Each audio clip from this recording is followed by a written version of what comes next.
Même les gens qui ne connaissent rien aux finances personnelles ou au développement personnel auront entendu parler de Père riche, Père pauvre et de son auteur Robert Kiyosaki. L'énigmatique homme d'affaires américain était l'influenceur financier original, construisant un public énorme et fidèle des décennies avant qu'Internet ne permette à n'importe qui, avec une webcam et un compte Boursorama, de développer une audience. Il y a juste deux problèmes. Ces conseils n'ont jamais été si bons au départ et ils n'ont fait qu'empirer avec le temps. Si vous regardez une vidéo comme celle-ci, il y a de très bonnes chances que vous ayez une meilleure compréhension des finances personnelles, des affaires et de l'économie que la personne moyenne dans la rue. Même dans ce cas, il peut être difficile de trouver les réponses à des questions simples qui peuvent avoir un impact important sur vos moyens de subsistance. Le manque d'éducation financière combiné au fait qu'une grande partie des finances personnelles est inutilement compliquée et remplie de jargon est une excellente opportunité pour les gens de vendre un guide simple sur comment régler tous vos problèmes d'argent. Le problème avec ces leçons, c'est qu'il est impossible de faire un livre, un cours, une vidéo YouTube ou un séminaire en direct qui plaise à un large public tout en considérant simultanément la situation financière personnelle de chaque membre du public. Il est également très difficile de rendre les conseils financiers constructifs commercialisables, car la plupart du temps, c'est tout simplement ennuyeux. Si vous voulez gagner beaucoup d'argent en fournissant une éducation financière désespérément nécessaire, vous avez deux options. Faire quelque chose pour un groupe de niche de personnes à qui vous pouvez donner des conseils personnalisés, peu excitants mais productifs. Ou vous pourriez faire de grandes promesses excitantes qui plaisent à tout le monde mais ne considèrent vraiment personne. Kiyosaki est le roi pour faire sonner des conseils financiers extrêmement basiques et souvent discutables de manière extrêmement profonde pour un public novice. Just as prior to the Civil War it was illegal to educate a slave, we're not allowed to learn about money in school. Cela peut sembler absurde pour vous et moi, mais il y a un large public pour cela, surtout parmi ceux qui traversent des difficultés financières. Kiyosaki a gagné des millions de dollars au cours des 4 dernières décennies en vendant une stratégie financière personnelle qui dénigre l'éducation formelle et une carrière stable. Il plaide pour beaucoup de dettes, des investissements agressifs et l'entrepreneuriat comme moyen d'atteindre le succès financier. Du moins, c'était son conseil avant qu'il ne déraille vraiment. Mais nous y reviendrons plus tard. Kiyosaki est surtout connu pour son livre Père riche, Père pauvre, mais il est un auteur absolument prolifique, ayant publié pas moins de 26 livres individuels, tous liés à l'argent, l'immobilier et les finances personnelles. Son premier livre, bien que n'étant pas un succès, résume parfaitement comment il allait vendre sa propre marque de conseils financiers. Il s'intitule « Si vous voulez être riche et heureux, n'allez pas à l'école ». Et, comme son nom l'indique, il explique comment une éducation traditionnelle est conçue pour simplement diriger les gens vers l'obtention d'emplois traditionnels qui les rendront misérables et pauvres.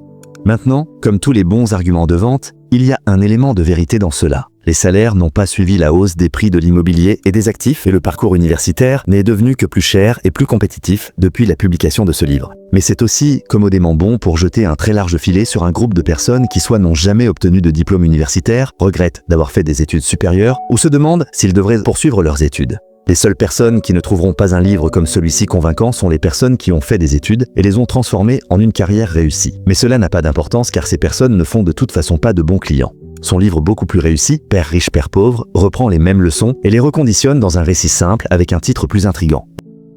De toute façon, la plupart d'entre vous connaissent probablement déjà les bases du livre si vous ne l'avez pas déjà lu. Il parle de son vrai père, son père pauvre qui est allé à l'école et a obtenu un emploi stable et a essayé de rester hors des dettes, et du père de son ami, qui devient un mentor et est appelé son père riche. Selon la plupart des enquêtes sur le sujet, ce père riche n'a jamais vraiment existé. La plupart des exposés sur le sujet s'arrêtent là. Mais pour être juste envers Robert, le personnage inventé n'est guère la preuve irréfutable que les gens pensent qu'il est. Même si le père riche n'était qu'un produit de l'imagination de Kiyosaki, utilisé comme substitut pour ses propres conseils, cela n'aurait pas d'importance si les conseils étaient bons. Certaines des choses qu'il enseigne sont si génériques qu'elles sont vraiment au-delà de toute critique. Ne vous endettez pas pour acheter des choses inutiles, ne dépensez pas d'argent que vous n'avez pas, accumulez des actifs et non des passifs, et gardez une trace de votre argent. Tout cela est parfaitement raisonnable, et si c'est tout ce que vous retenez de lui, c'est bien. Mais ce serait comme prendre un livre de fitness d'un athlète olympique pour lire sur les bienfaits pour la santé de boire de l'eau. Ce n'est pas faux, mais ce n'est pas ce que le livre vend. Et c'est là que ces leçons peuvent vraiment nuire aux gens. L'aspect le plus dangereux des enseignements de Kiyosaki est à quel point il plaide pour l'utilisation de la dette, allant jusqu'à dire que vous ne pouvez jamais devenir riche si vous ne maîtrisez pas l'art d'utiliser l'argent des autres. Utiliser l'effet de levier pour acheter un bien immobilier ou même des investissements peut générer d'énormes rendements si vous savez vraiment ce que vous faites et que vous avez les moyens en place pour gérer le risque. La dette peut augmenter vos rendements, mais elle augmente aussi le risque. Et si vous contractez une dette au mauvais moment, elle peut retarder votre vie financière de plusieurs décennies. Comme cela aurait été le cas si vous aviez assisté à ces séminaires d'investissement immobilier en 2007, quelques mois avant la crise des subprimes qui a secoué le monde entier. Si ce n'était pas assez grave, il enseigne également quelque chose appelé le quadrant du cash flow, qui décrit les différentes façons dont les gens peuvent produire un revenu. Il y a les salariés et les indépendants, les pigeons, Et puis il y a les investisseurs et les chefs d'entreprise, les gagnants. Selon ces livres, la différence entre un indépendant et un chef d'entreprise est que l'indépendant doit travailler dans sa propre entreprise pour la faire fonctionner, tandis qu'un chef d'entreprise peut s'éloigner de son entreprise à tout moment et laisser les employés tout gérer sans lui. En plus de tirer parti de l'argent des autres, Kiyosaki appelle cela « utiliser le temps des autres ». Cela signifie que tout profit de l'entreprise est un revenu passif, ce qui est évidemment génial, mais il est incroyablement difficile pour la plupart des entreprises d'atteindre l'échelle où elles peuvent déléguer toutes les opérations et embaucher du personnel tout en générant suffisamment de profit. Pour Robert, cela n'avait pas d'importance car les enquêtes sur son parcours ont toutes trouvé la même chose. Il est devenu riche en vendant des livres sur comment devenir riche, pas en suivant les conseils de ses livres. Aujourd'hui, Kiyosaki est un homme très riche et il a depuis fait beaucoup d'investissements dans l'immobilier et aurait contracté une quantité effrayante de dettes, mais c'est tout beaucoup plus facile et plus sûr à faire quand il y a des millions de dollars qui arrivent des ventes de livres chaque année. Maintenant, le truc avec cette stratégie, c'est qu'elle fonctionnera pour certaines personnes. Et ces personnes sont plus susceptibles d'aller chanter publiquement les louanges de Kiyosaki et de ses enseignements que les personnes qui se sont surendettées sur un bien locatif en 2007 et ont fait faillite quand le marché s'est retourné contre elles. Les gens qui finissent dans des situations comme ça sont embarrassés et ont tendance à se taire, même si les leçons sont bien plus précieuses que quelqu'un qui a juste eu de la chance sur un pari risqué.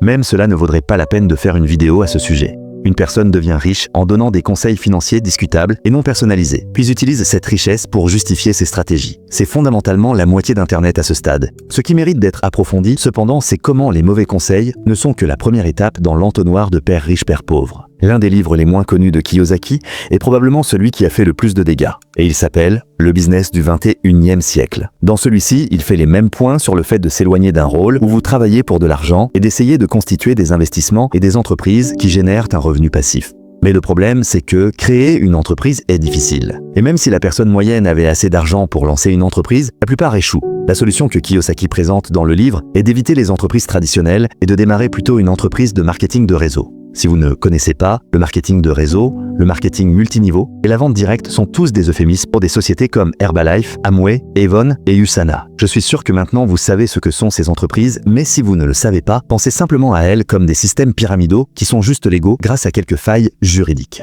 Ces entreprises ont toutes de terribles antécédents pour faire gagner de l'argent à leurs membres avec des produits ridiculement chers.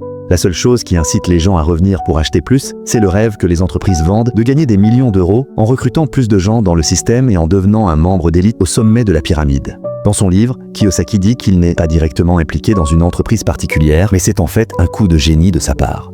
Ce livre est distribué comme lecture presque obligatoire à toute nouvelle personne entrant au bas de la pyramide à travers ces entreprises. La marque Père riche, Père pauvre ajoute un élément de légitimité à un business dont les gens sont devenus très méfiants. Et en ne revendiquant pas d'implication directe dans une entreprise particulière, Kiyosaki peut vendre le livre au distributeur Amway aussi facilement qu'au distributeur Herbalife. C'est là que se trouve réellement l'argent dans ces entreprises. Selon les divulgations obligatoires, même les personnes dans le percentile supérieur de ces entreprises gagnent très peu d'argent de la structure de bonus elle-même, certainement pas assez pour vivre le style de vie somptueux qu'ils montrent aux nouvelles recrues. Le vrai argent provient de la vente de livres, de CD et de billets pour des séminaires qui promettent les secrets pour débloquer la richesse en gérant une entreprise de marketing multiniveau. C'est une arnaque à l'intérieur d'une arnaque et Kiyosaki a placé son chapeau au milieu du système avec son livre. L'omniprésence de ce livre parmi les gourous du marketing multiniveau signifie également qu'il peut facturer des sommes importantes en frais de conférence lors des événements que ces entreprises organisent.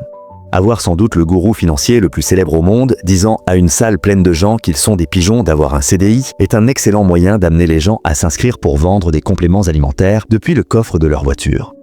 La stratégie commerciale de Kiyosaki de jeter un large filet avec ses livres, puis de profiter de groupes spécifiques, ne fonctionne pas seulement sur la communauté du MLM. En plus des séminaires sur l'immobilier, ce pourquoi il est sans doute le mieux connu, il a également commencé à prétendre être un expert en crypto-monnaies, métaux précieux et dropshipping. Fondamentalement, s'il y a un marché pour vendre des conseils sur des business douteux avec des promesses de richesse, Kiyosaki sera là avec un séminaire à vendre.